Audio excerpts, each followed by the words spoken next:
Yo sé que mi Redentor vive. A Él sea el poder, la gloria por la eternidad. Buenos días para todos. Para nosotros es un gozo poder compartir en esta mañana con todos ustedes. Fue para nosotros bendición poder conocer al pastor y a los miembros de esta iglesia, porque al final nosotros fuimos tan bendecidos que queremos también compartir la bendición de Dios con ustedes. Mi nombre completo es Ignacio Chamorro Ramírez, vivo en Paraguay, tengo una hermosa familia, que en realidad siempre digo, más que tener una casa, tengo un hogar bajo la bendición de Dios. El resto, historia. Trabajo en el penal de Tacumbú, en el penal más grande de Paraguay. Actualmente viven cerca de 3.700 internos. Llegó a tener casi 4.200. Dentro de este penal nosotros tenemos un espacio que el Señor nos dio y trabajamos con un grupo de internos de 540 aproximadamente. A veces un poco más, un poco menos, pero ese es el promedio de internos que viven en ese lugar.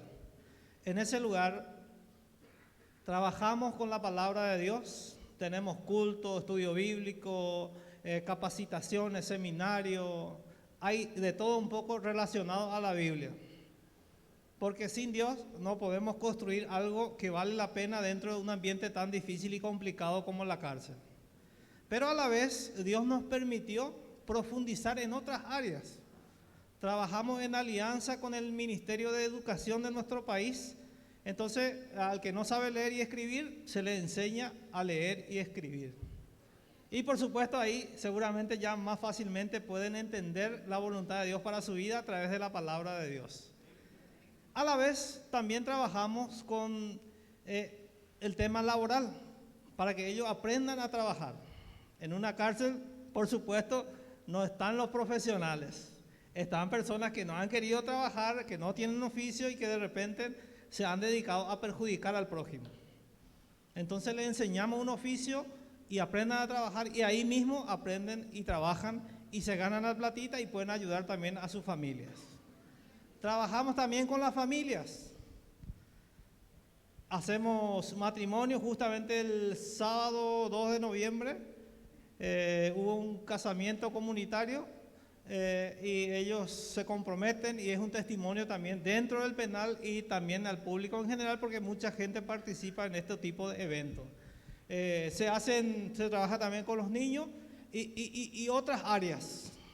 Somos mentes abiertas y tratamos siempre de aprovechar las oportunidades para poder ayudarle a las personas a salir de la delincuencia, de la maldad y todas esas cuestiones que produce tanto dolor y tanto daño en nuestras sociedades.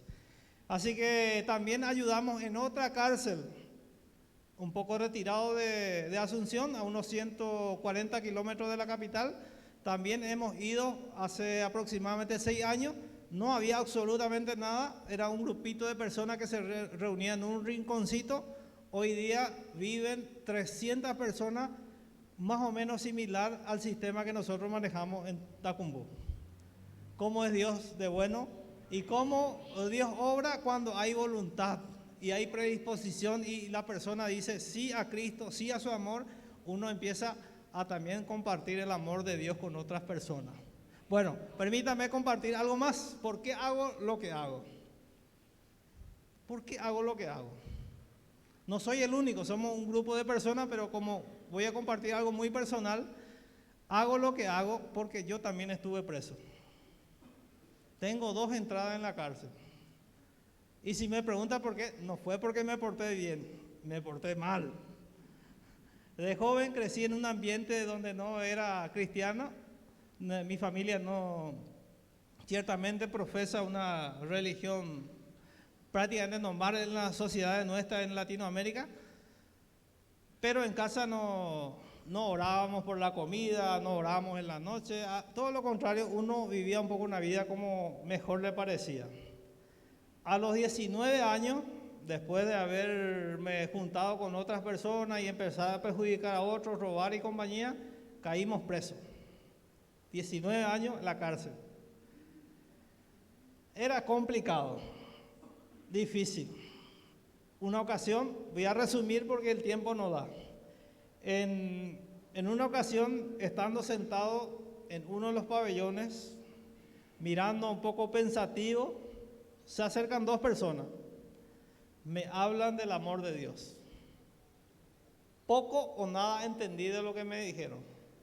Me regalaron un folleto, me animaron a ir a la iglesia. Después se despidieron, se fueron. Agarré, arrugué el folleto, tiré en el basurero. Salí muy pronto de la cárcel, siendo culpable. Creo que estuve 20 días, más 8 días en la comisaría. Salí en libertad. Un poco de temor, preocupación por toda la experiencia que viví, pero no pasó nada positivo en mi vida. Después de 3 meses y medio de estar en libertad, viene la policía en casa, me agarra y me lleva. Pero esta vez el dolor fue mayor, porque me estaban llevando por algo que yo no cometí. Y un montón de pensamientos, rabia, enojo, la ira ahí que crecía y la desesperación por estar en el penal, porque sabía dónde me iba. Yo no sé si fue algo mental o de Dios, pero antes de ir a la cárcel yo soñé que iba a ir a la cárcel. Soñé que iba a ir a la cárcel. Y ese mismo sueño lo viví. Así mismo como soñé me fui parando en la cárcel. Y por supuesto yo poco o nada conocía de Dios. Pasé cerca de un templo evangélico que funcionaba dentro de la cárcel y estaban practicando las alabanzas y con un ruido más o menos similar a esto que teníamos hoy. Y dije, ¿cómo Dios va a estar en ese lugar? No puede ser, es imposible. ¿Por qué? Porque yo vengo de una familia católica y de repente las ceremonias son muy distintas. Y para más, cuando en casa venía alguien a querer predicar la palabra, yo no sé si era mormón, testigo de Jehová o alguien del grupo evangélico, pero mamá cuando ahí le veía con una Biblia, váyanse a trabajar bandidos, vienen a pedir plata ya otra vez. Y eso es lo que yo escuchaba. Entonces, ¿cómo iba a abrir mi corazón?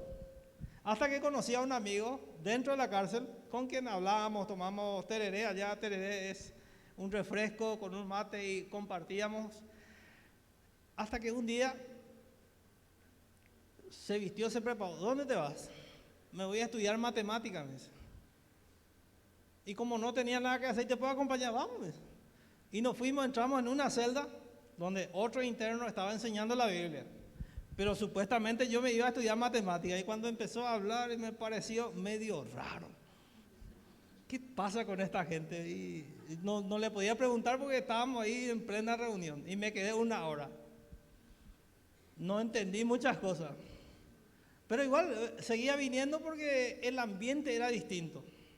Era una celda totalmente diferente a la celda donde yo conocía, donde se fumaba y la gente hablaba cosas para hacer daño, perjudicar, robar y compañía. Entonces me interesó, me fui yendo hasta que Dios tocó mi corazón. Pedí perdón a Dios, empecé un proceso de discipulado, de crecimiento. Salí de la cárcel en el 2001, noviembre del 2001.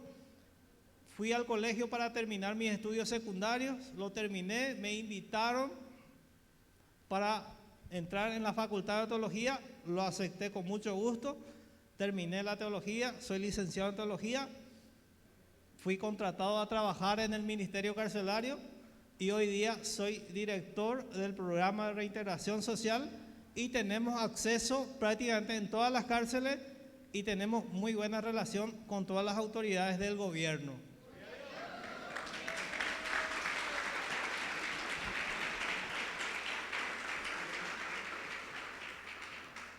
Dios es bueno. Y si no fuera por una iglesia igual que nosotros, que tuviera el compromiso de visitar y hablar y predicar en las cárceles, posiblemente no iba a estar en el Congreso y mucho menos iba a estar en este lugar. Así que es bueno que nosotros aprendamos a entender la voluntad de Dios para nuestras vidas y también tengamos siempre un corazón hacia los menos favorecidos. No precisamente en la cárcel, sino los menos favorecidos. Porque al final el testimonio de la comunidad puede producir impacto y un pecador como yo puede estar al frente de un ministerio sirviendo al Señor y tratando de llevar en alto la palabra de Dios, compartiendo con mucha gente. Así que gratitud, pastor, por la invitación y un poco del testimonio que hemos vivido para la gloria y honra de nuestro Señor. Bendiciones para todos ustedes.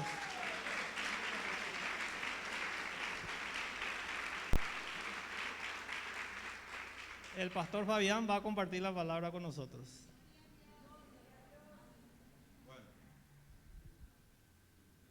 Buen día, paz del Señor. Dios lo bendiga a todos ustedes. Bienvenidos a la casa del Señor. Yo sé que el Señor está en todos lados, pero esta es su casa. Y da gusto cuando podemos levantarnos a la mañana y decir, me voy a bañar, me voy a poner una linda ropa y me voy a ir a la casa del Señor a ver con qué me voy a encontrar y qué va a pasar con mi vida. Lamentablemente hasta las 11 de la mañana tenemos que compartir la palabra porque queremos volver a nuestra casa de vuelta en Paraguay. No queremos perder el avión, pero me gustaría reflexionar un ratito con ustedes sobre la fe práctica. La fe práctica es lo siguiente. Nosotros decimos que tenemos mucha fe a veces. Nosotros pensamos, nosotros sentimos, y lo lindo es que la fe que nosotros decimos que tenemos se convierta en acciones. No solamente hablar de la fe, sino también ponerla en práctica en diferentes situaciones de la vida. Tenía un amigo que él sabía mucho de la Biblia y él de pronto decía versículos bíblicos de memoria. Él de pronto tomaba el micrófono y decía, Jehová es mi luz y mi salvación, ¿de quién temeré? Jehová es la fortaleza de mi alma, ¿de quién he de atemorizarme? Entonces cuando terminó la reunión, le dije, hermano, vamos a predicar mañana en la cárcel. No, me dijo, es peligroso. Entonces, ¿cómo es posible? Él dice una cosa, pero cuando hay que vivirla, no puede. La fe tiene que hacerse realidad. Si no, es una fe que no tiene valor. Si usted dice que ama a Dios, pero no lee su palabra, no habla con Él, no viene a su casa, es mentira, usted no ama a Dios. Y cuando nosotros leemos Hebreos capítulo 11, encontramos la fe práctica. Ahí por lo menos se menciona a 15 personas diferentes del Antiguo Testamento y otras no se mencionan, que fueron hombres y mujeres que lo que sentían y lo que pensaban lo manifestaron a través de su testimonio y fueron ejemplo para nosotros. Y el escritor a los Hebreos dice que ellos fueron un ejemplo para nosotros, modelos, características. Entonces, cuando nosotros abrimos las Escrituras en Hebreos capítulo 11, yo quiero leer del versículo 1 al 7, porque ahí tenemos una riqueza impresionante de la palabra del Señor. Es un pasaje que la mayoría lo conoce, pero podemos aprender algo nuevo de la palabra del Señor. Dice, es pues la fe, la certeza de lo que se espera, la convicción de lo que no se ve.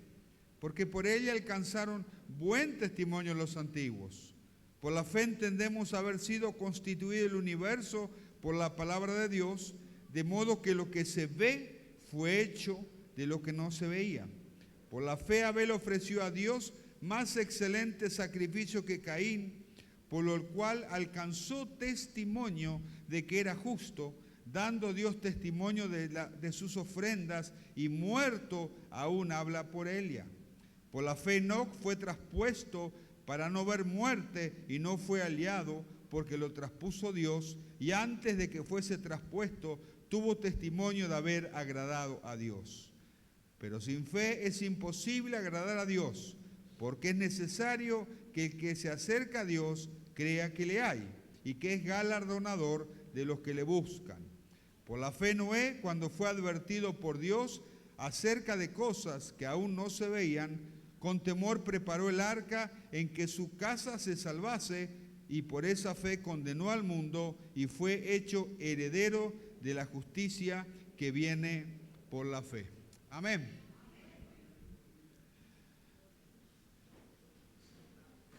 Vamos entonces a tomar versículo por versículo para poder entender mejor la palabra del Señor.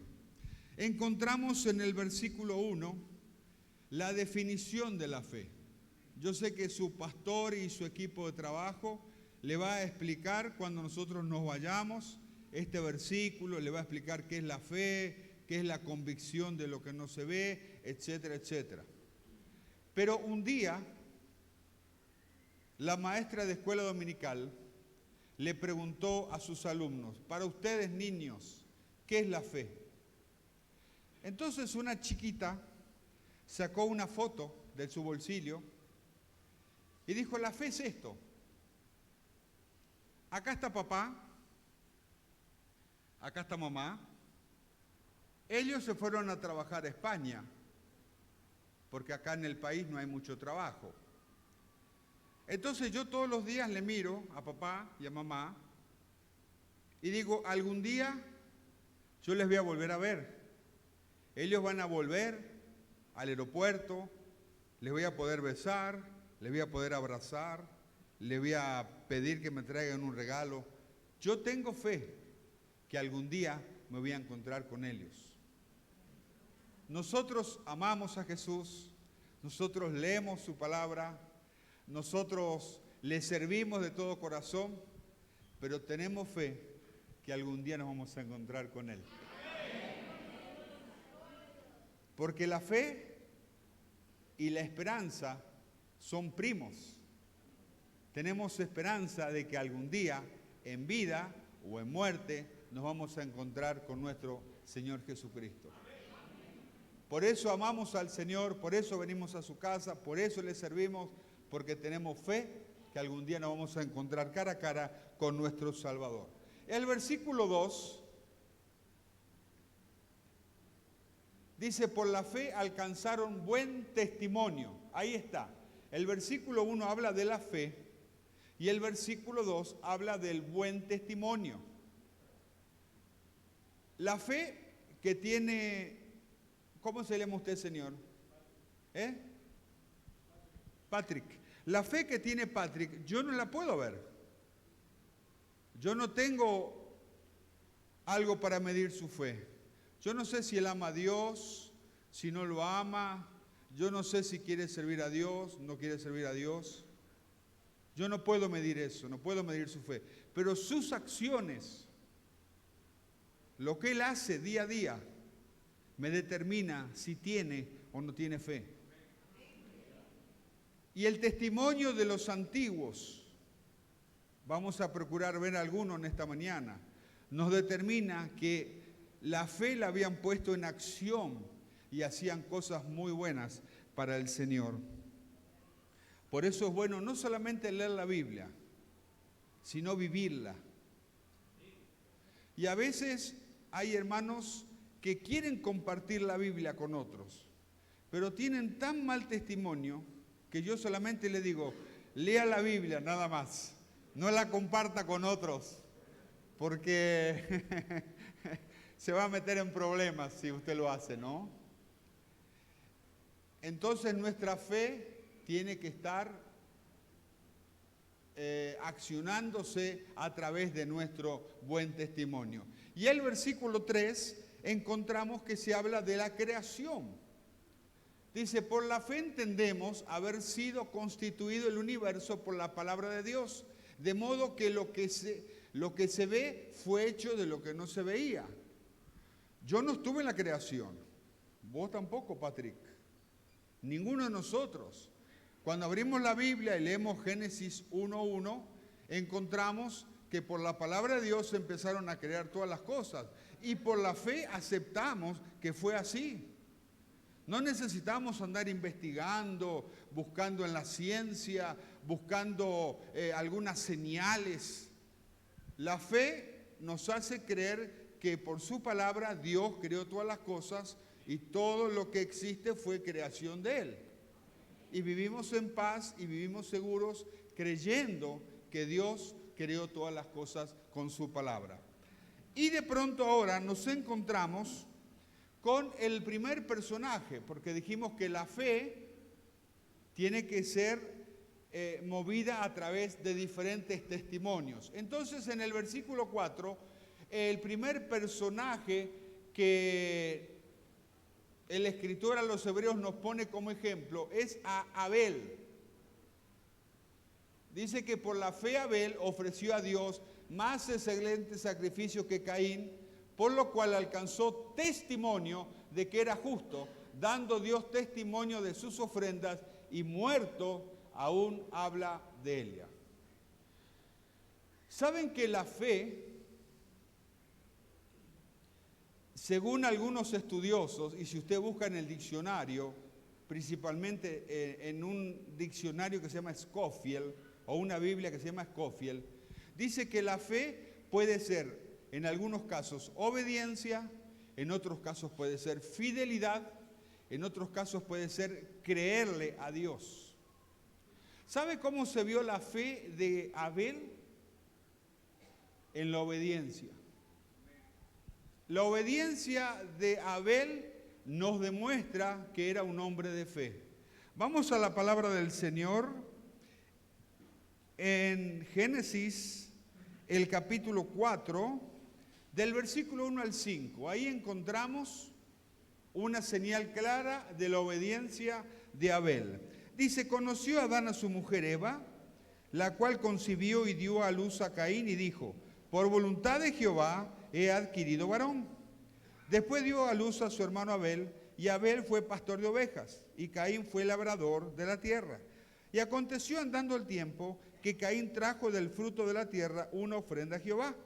Y Abel trajo también de los primogénitos de sus ovejas, de los más gordos de ellos. Y miró Jehová con agrado a Abel y a su ofrenda, pero no miró con agrado a Caín y a la ofrenda suya. Y se ensañó Caín en gran manera y decayó su semblante. Amén.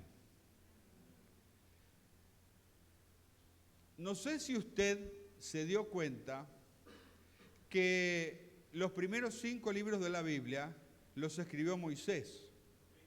Moisés escribió Génesis, Éxodo, Levítico, Números y Deuteronomio. Ahora, Moisés nació en el libro de Éxodo.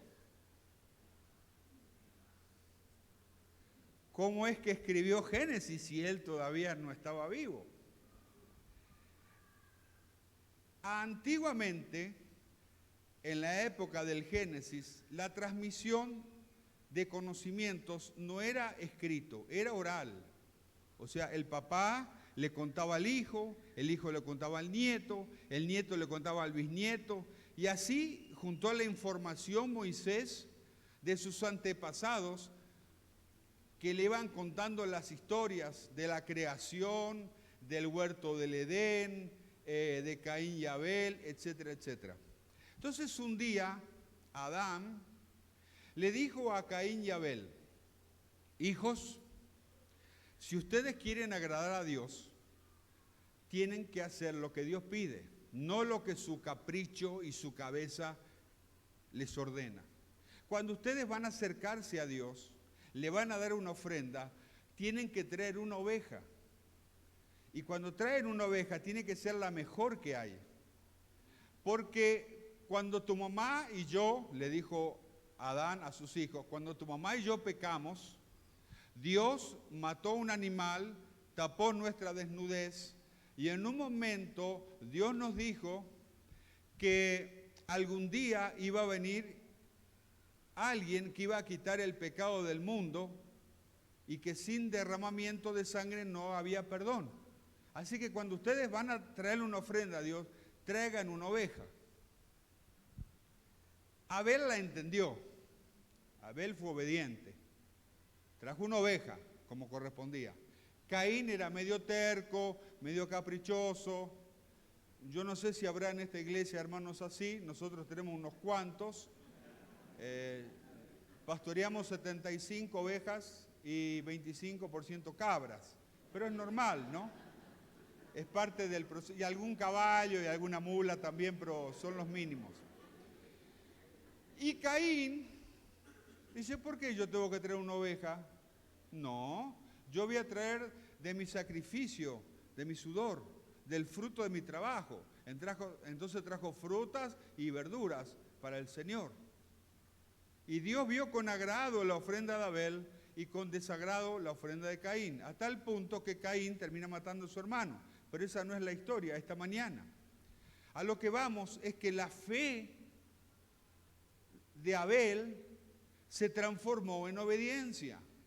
Y cuando hay un hermano obediente a la palabra del Señor, obediente a lo que Dios quiere, es una persona que tiene mucha fe, que no necesita decir acá yo tengo toda la fe del mundo, sino que la demuestra a través de su obediencia.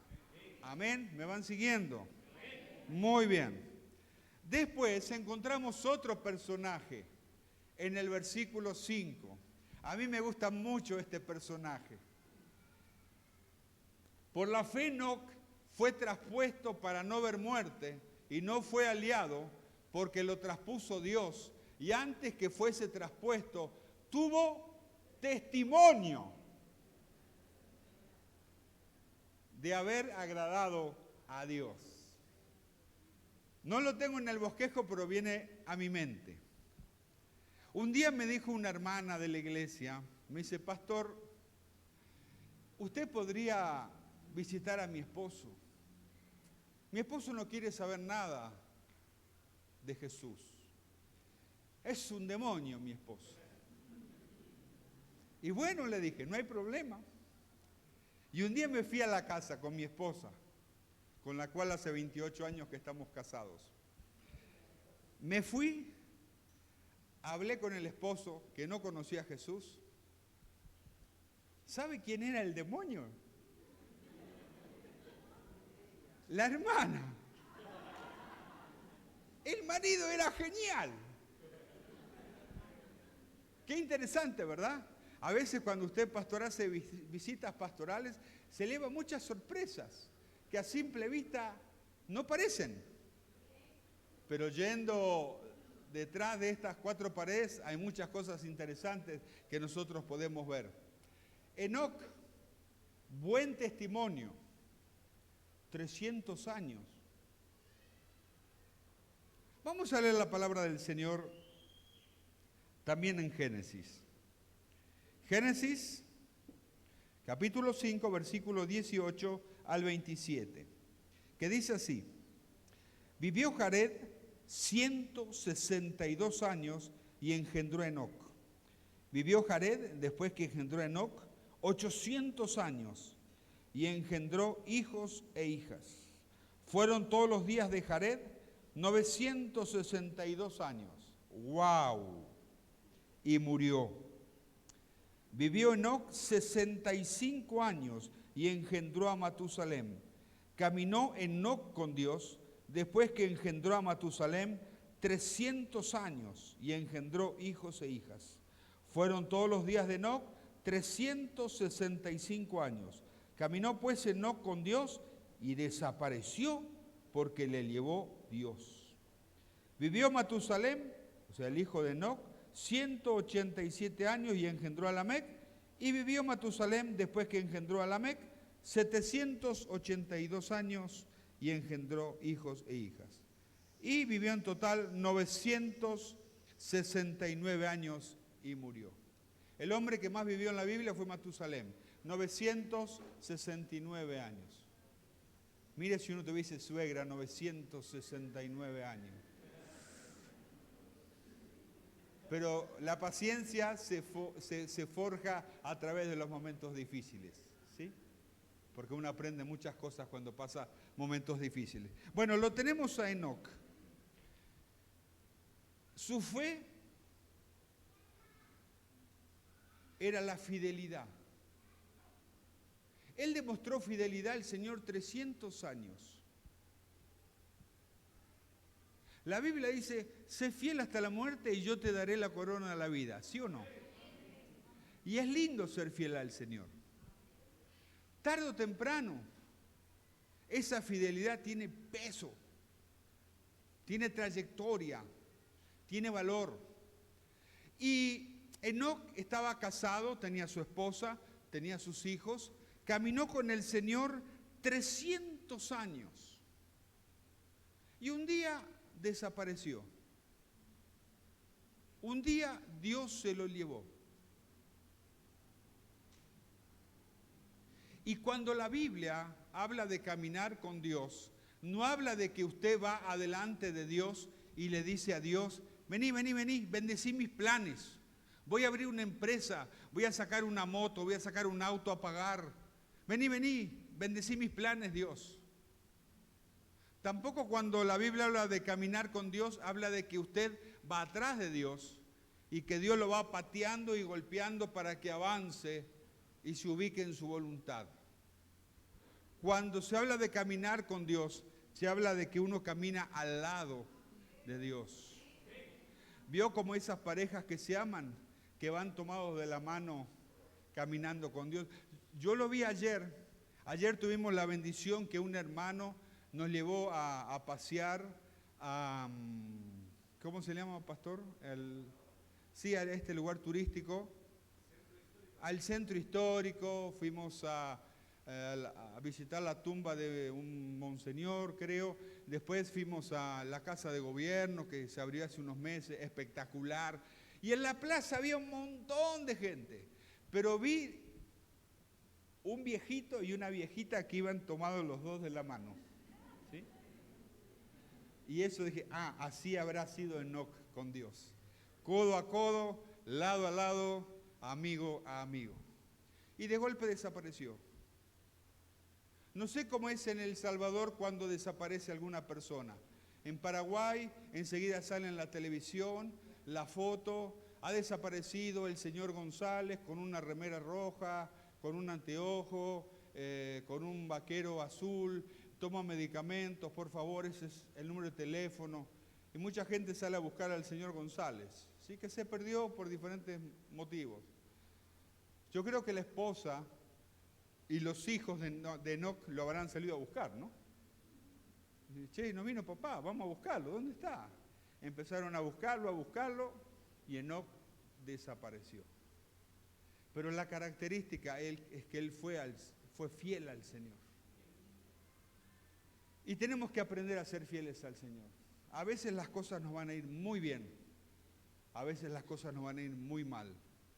A veces todo va a salir bien, sin que lo pidamos.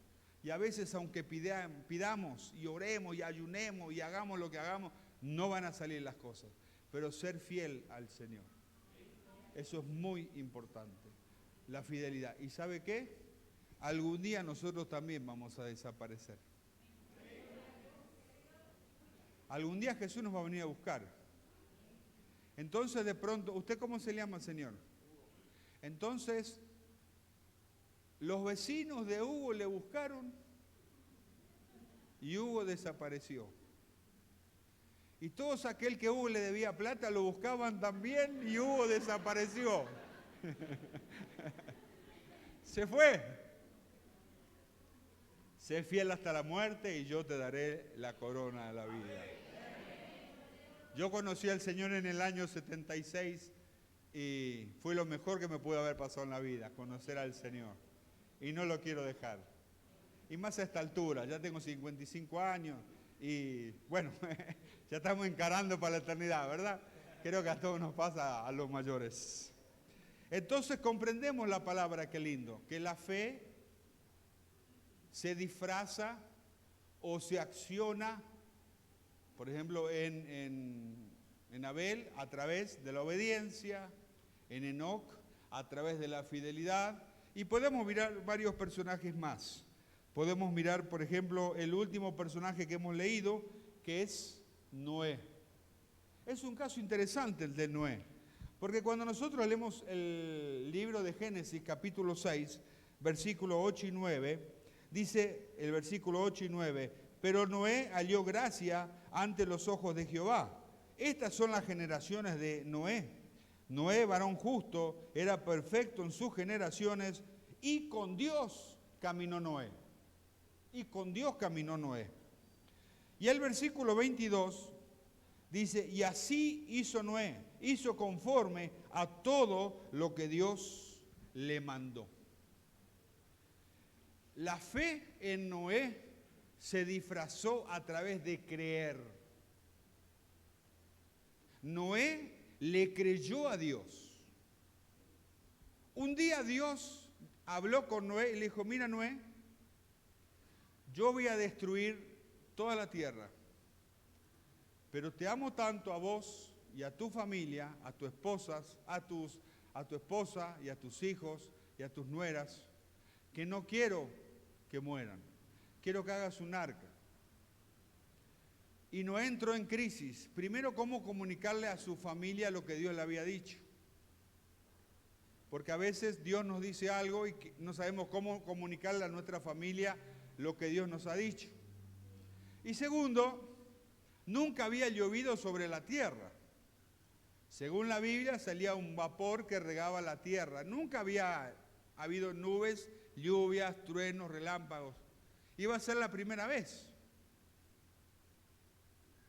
Y no tenemos tiempo para hablar del tiempo, pero más o menos la construcción del arca le llevó toda nuestra vida, o más que nuestra vida, 120 años. Sufrió de burlas, sufrió de desprecios, armando el barco. Imagínense 120 años. Pero él le creyó a Dios. Y a veces Dios nos pide algo que es muy difícil creerle, ¿verdad? Dudamos, ¿será? ¿Será? Pero su fe se demostró, él le creyó a Dios. Y después de más de 120 años o 120 años, se largó a llover, murieron todas las personas y se salvó él, su esposa, sus hijos y sus nueras. Le creyó a Dios y le fue contado por justicia también. Por eso, mis queridos, si nosotros vamos a aplicar la palabra del Señor a nuestras vidas, tenemos que no hablar tanto de que tenemos fe, que tenemos fe. Tenemos que demostrar la fe a través del testimonio, obedeciendo la palabra, siendo fieles al Señor y creyéndole a Dios. Quiero terminar con 3 ejemplos, porque al fin y al cabo, alguien dijo que una predicación sin ejemplos es lo mismo que una casa sin ventanas, ¿verdad? Primer ejemplo, como conclusión. En el siglo antepasado hubo un predicador llamado Spurgeon, inglés, y Inglaterra estaba sufriendo una gran sequía.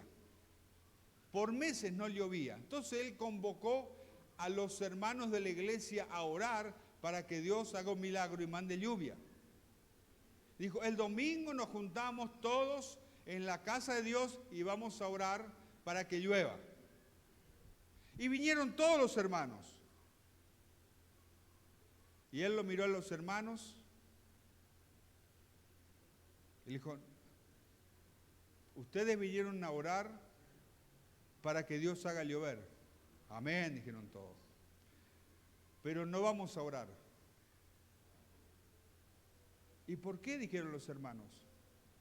Porque ninguno trajo paraguas.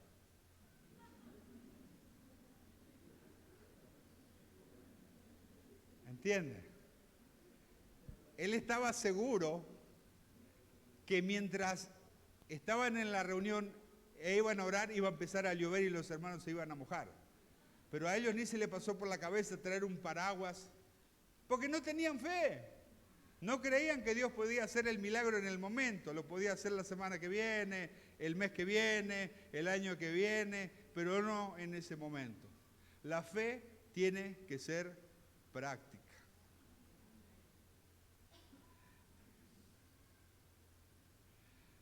Hablando del testimonio, hay países musulmanes donde hay muy pocos cristianos. Un día fue un misionero de los Estados Unidos y golpeó la puerta de una casa de una persona y le dijo: Señor, ¿usted conoce a Jesús? Jesús, dijo él. Sí, mire, Jesús es bueno, es amoroso, es perdonador, no dice malas palabras, habla bien, desea la paz, hace la milla extra, ayuda a las personas necesitadas.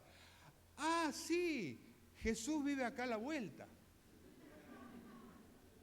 Era un creyente que cumplía todas las características que el misionero le estaba diciendo al que no conocía a Jesús. ¿Será que yo puedo ir a su barrio y preguntar si la persona conoce a Jesús? Y me va a decir: ah, sí, acá a la vuelta vive. Y es la señora. Les tiro nomás el ejemplo para que lo piensen. Es lindo tener fe en el Señor. Cuando nosotros leemos todos los versículos del capítulo 11 de Hebreos, encontramos lo siguiente, y esto nos va a ayudar mucho. Noé murió de viejito.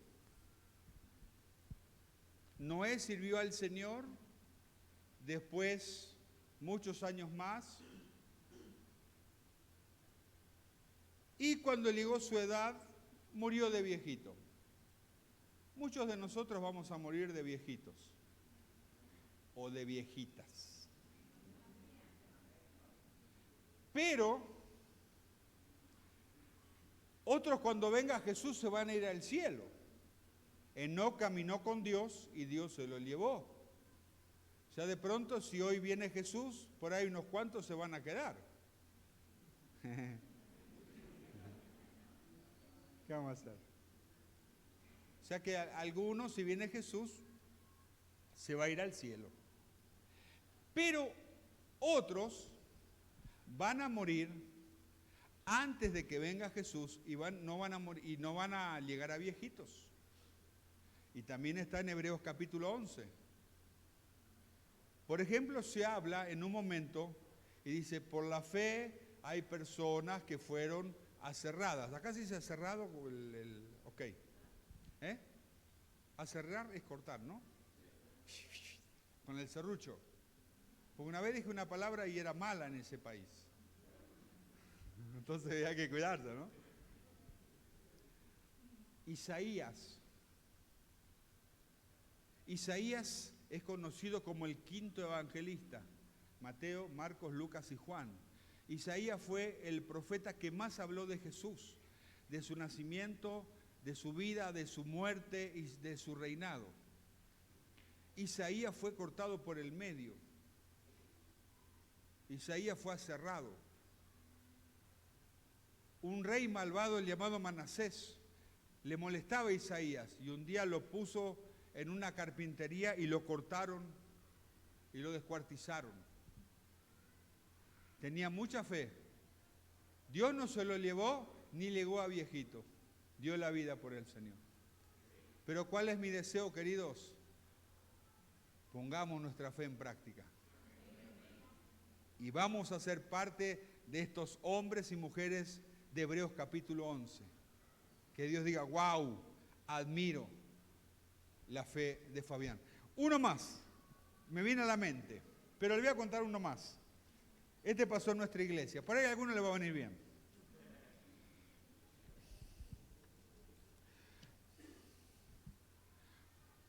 Un día vino un matrimonio Y me dijo, Fabián, hace 10 años que estamos casados y no podemos tener hijos. Y yo veo que hay algunos que ni se casan ni tienen un montón de hijos. Y nosotros que hicimos todas las cosas bien no podemos tener hijos. Le digo, ¿sabes qué? Vamos a poner tu fe en práctica. ¿Cómo, me dice él? Anda a la farmacia y compra un paquete de pañales. Pañales, se dice acá, ¿verdad? Y bueno, y todos los días tenelo ahí en el ropero, donde tu esposo se mira 7 veces en el espejo antes de venir al culto. Poné ahí el pañal. O se cambia de ropa 3 veces la blusa o la polera para que combine. Poné ahí el pañal. Y cada vez que veas el pañal va a aumentar tu fe. Vas a decir, oh, algún día este pañal lo vamos a usar.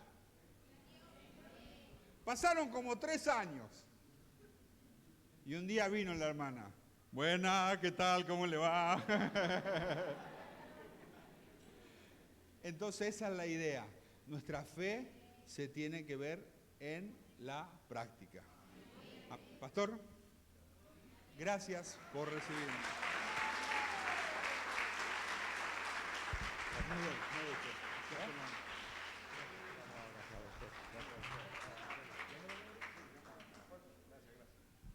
Póngase de pie, por favor, hermano. La vida de estos hombres ha sido de gran bendición y créanme que aquí, bueno, algunos hermanos lo conocieron y bueno, van corriendo ahorita porque van para el aeropuerto ya. Y cualquiera puede decir que son bien serios, pero son tremendos. Pero no hay duda que el Señor los usa en gran manera y hay que orar por ellos para que Dios los siga usando. Y a veces no es fácil llevar el evangelio aún a los creyentes. Ahora imagínense llevarle el evangelio a aquellos que están en contra del evangelio. Es difícil. Y hay que orar por ellos, que Dios los siga usando en gran manera para que personas puedan ser salvas allá en ese país de Paraguay también. No solo El Salvador necesita a Dios, también los demás países. Así que ha sido una gran bendición estos hermanos. Y no hay duda de que también la palabra que Dios trajo a nuestras vidas, de gran bendición. Pues muchas veces nosotros nos jactamos de que tenemos grande fe y decimos, no, si yo le digo a ese monte o si yo le digo a ese volcán que se mueva, por mi fe se mueve. Pero muchas veces los testimonios que dejamos dejan mucho que desear. Y quizás nunca lo habíamos pensado de esta manera que lo expuso mi hermano, pero tiene toda la verdad y todo el sentido. Así que tengamos fe en el Señor. Yo siempre lo digo, tengamos fe en el Señor, pero también pongamos en práctica la fe. No solamente de decir tengo fe, sino ponerla en práctica. Cuando esté enfermo, diga estoy sano. ¿Hay alguien enfermo aquí? Cuando le pregunten, diga no, yo estoy sano. Me voy a adelantar a dar un testimonio. Bueno, todavía hay tiempo, disculpe que lo tenga parado. Hace poco me habló un hermano llorando que había recibido una mala noticia, que le habían dado un diagnóstico que él iba a padecer de una enfermedad de por vida. Le dejaron medicamento y él me consultaba a mí, bueno, y hablaba conmigo, y también él tiene amigos que son pastores también, hablaba con amigos pastores, y le decían, y yo también le decía que en el nombre del Señor esa enfermedad no iba a estar en su cuerpo. Pero me quedo con algo, este hombre me dijo, yo voy a tomar pastillas solamente un mes, después yo voy a hacer un trato con el Señor, y yo sé que Él es el que me va a sanar. Pero me dijo algo, yo no voy a confesar con mi boca que tengo esta enfermedad. Solo te lo he dicho a vos y a 2 personas más, si no me equivoco. La enfermedad era una mal llamada diabetes. Y ahora este hombre se hace los exámenes y sale mejor que los que supuestamente estamos normales. Y es porque le ha creído al Señor, pero no solamente ha dicho tengo fe, sino que pone la fe por práctica. Y dice la palabra del Señor que la fe sin obras es muerta. Así que la fe debe de llevar obras. Cierre sus ojos y nos despedimos, no de Dios, pero sí de este lugar, para vernos a las 4 de la tarde. Amén. Eterno Dios, gracias, Padre, por la oportunidad que tú nos has brindado de poder estar en este lugar. Gracias, Señor, te pedimos que seas tú guardando, ministrando siempre nuestras vidas. Gracias, Padre, por esa palabra que tú has traído a nuestras vidas. Gracias, Señor. Solamente te pedimos, Padre, que nos ayudes a ser hacedores de esta palabra, a poder ser, Señor, y poner en práctica esta palabra, Señor, a no solamente llenarnos la boca y decir que tenemos fe, sino ponerla por obra. Seas tú derramando de tu fuego, de tu Espíritu Santo para con cada uno de nosotros. También, Señor, en esta mañana te pedimos por el dador alegre, que seas tú bendiciendo y multiplicando al 100 por 1 aquel que con alegría y con gozo da.